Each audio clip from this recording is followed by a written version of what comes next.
The McDonald's Happy Meal is like the Manhattan Project of marketing to children. Once the world saw kids lose their collective minds over that smiling little box and the surprise licensed toy inside, there was no putting the genie back in the bottle. But how did one of the most famous parent traps ever created come to be? And how has it changed over the years? This is a McDonald's Happy Meal. Your kids will love it. It's food and fun in a box. With games, puzzles, jokes, and a prize. A prize? Get yourself ready for a trip through McDonald's land. Today on Weird History Food, we're serving up the kid-sized history of the Happy Meal.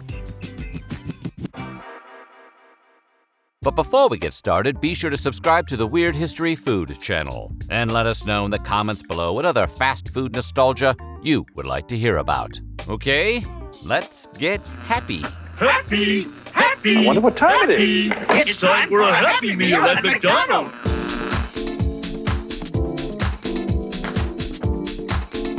In 1974, Yolanda Fernández de Cofiño, also known as Doña Yoli, opened Guatemala's first ever McDonald's franchise location alongside her husband, Jose. Being a mother herself, Doña Yoli noticed that McDonald's had no reasonably sized options for small children, and 3-, 4-, and 5-year-olds were being made to eat the same big meals as their adult counterparts. Giving a toddler a Big Mac is asking them to grow up real fast. This 9-layer gastronomic indulgence is known as a Big Mac.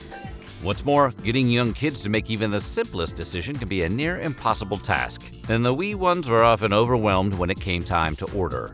So Doña Yoli decided to make her very own child-friendly option that had both smaller portion sizes and fewer choices. She introduced to her restaurant the menu Ronald, a kid-friendly option that came with a burger, a small fry, and a sundae. It was an instant hit, and McD's corporate in Chicago took notice. Though it may be hard to imagine a time when kids wouldn't throw their favorite Marvel superhero in front of a train for a trip to Mickey D's, McDonald's had been losing steam among families and children for years. The clown alone was no longer enough to lure them in. Mom told me never to talk to strangers. Well, your mother's right as always, but I'm Ronald McDonald. The now defunct Burger Chef, with its endless supply of free toys, and the immortal Burger King, seriously, how long has that guy been on the throne, had both made major moves to tear families out from Ronald's clutches.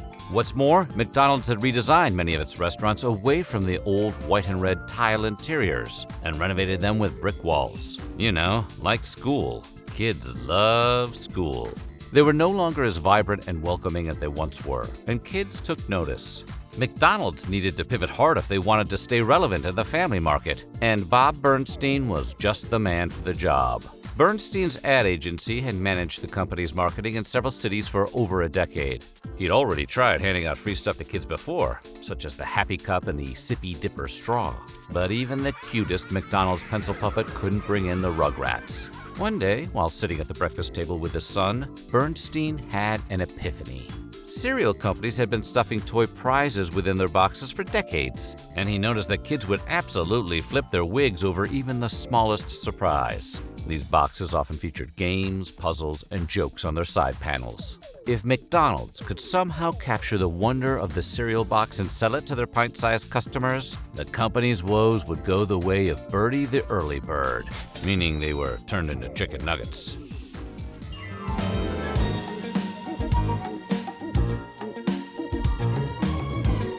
In 1977, by combining Doña Yoli's child-sized combo meals with Bernstein's cereal box-inspired concept, the Happy Meal made its U.S. debut. Its name was a reference to a 1960s McDonald's jingle that called the restaurant a happy place. McDonald's is our kind of place. It's such a happy place. McDonald's is our kind of place. Your kind of place. It was initially introduced only regionally for McDonald's franchise locations in Kansas City, Denver, and Phoenix. Man, Phoenix gets all the good stuff. Its first iteration featured a regular-sized burger, fries, Keebler cookie, a soda, and a Cracker Jack toy. The box the food came in also featured several exterior panels with games, puzzles, and jokes, just like those featured on the exterior of cereal boxes. Or should that be exterior boxes? The kids loved it, but the McDonald's corporate heads and franchise owners alike remained skeptical. They tested it out in regional markets for 2 more years before finally giving it the green light, and Happy Meals at last wound up in restaurants across the U.S. in 1979, just in time for a tie-in with Ridley Scott's Alien. Oh, turns out they skipped that one. Are you sorry, sir, that you brought your son along to see Alien? No, ma'am, I think he should have seen it. It's something that he needs to know, that things like that could happen in life. That could be a true story. Those first Happy Meals cost $1.10 a pop, and each contained a toy surprise. Kids never knew what toy they were going to get, making the Happy Meal the perfect gateway to a future gambling addiction. The initial prizes included the McDoodle stencil, spinning tops, and McDonald's-themed erasers. Wish we could have seen those kids' faces light up when they got their erasers. Later that same year, the Happy Meal put forward its first ever movie tie-in, featuring a Klingon commercial for Star Trek: The Motion Picture, along with a Star Trek-themed Happy Meal box. Despite its immediate popularity among families and kids, and thus its growing popularity with the corporate office, many franchise owners remained skeptical. Thus, while the corporate heads were busy giving Doña Yoli the 1982 Ronald Award for her idea, her second Ronald Award, following her 1980 award for being the first franchisee to host children's birthday parties, many franchise owners refused to sell Happy Meals at their own locations. They felt that constructing the Happy Meal boxes added too much to the already busy workloads of their employees, and the toys took up too much valuable storage space within their restaurants. Likewise, the Happy Meal came and went from individual locations for its first couple years on the market. And it wasn't until 1984, when McDonald's introduced the Chicken Nugget, that the Happy Meal became a mainstay in locations across the nation.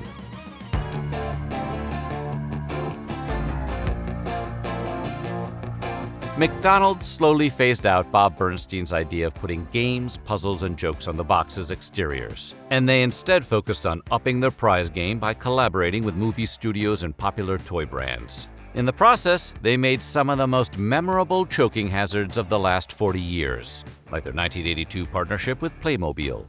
McDonald's ordered 30 million Playmobil figures to give away with their Happy Meals, distributing 10 million of which after just 1 week. The figures were too small and thin, though, and they were quickly found by the Consumer Product Safety Commission to be hazardous for children under 3.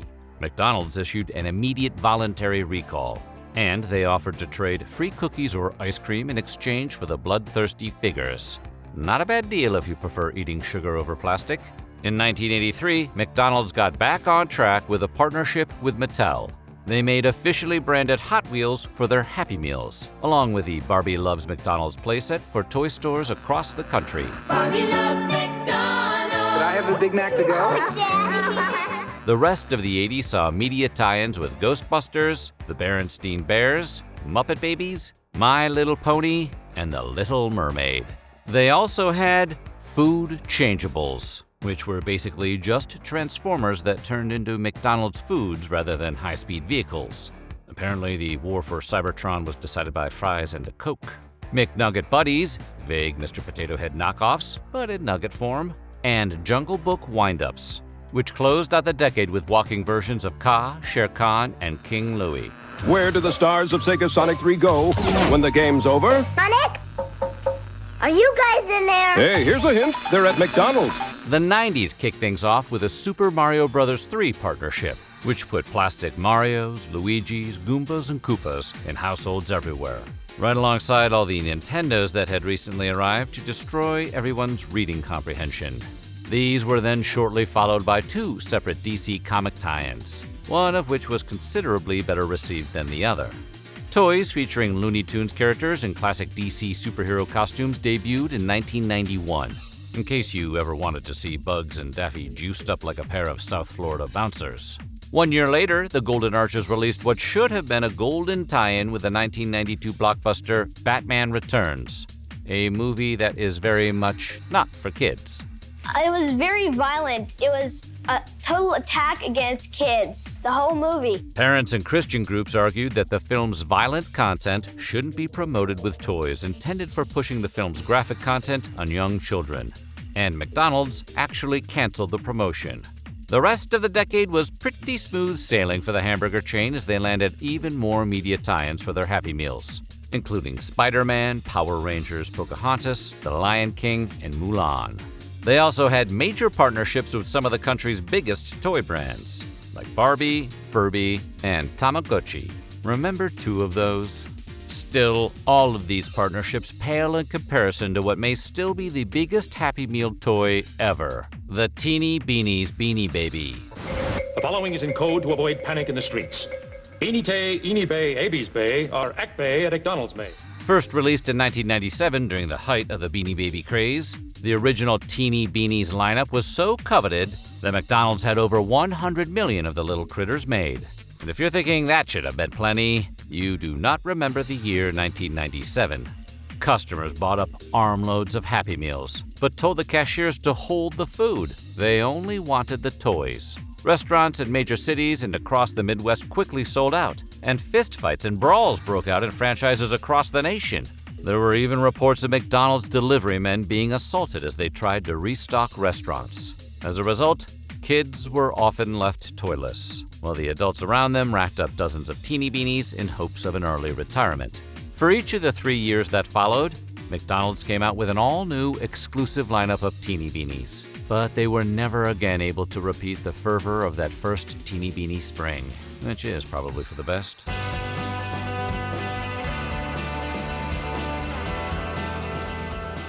In the new millennium, people have started to question McDonald's practice of targeting children, and many have accused the Happy Meals of being an unethical attempt to entice kids and undermine parents. After all, your parents don't love you like SpongeBob toys do.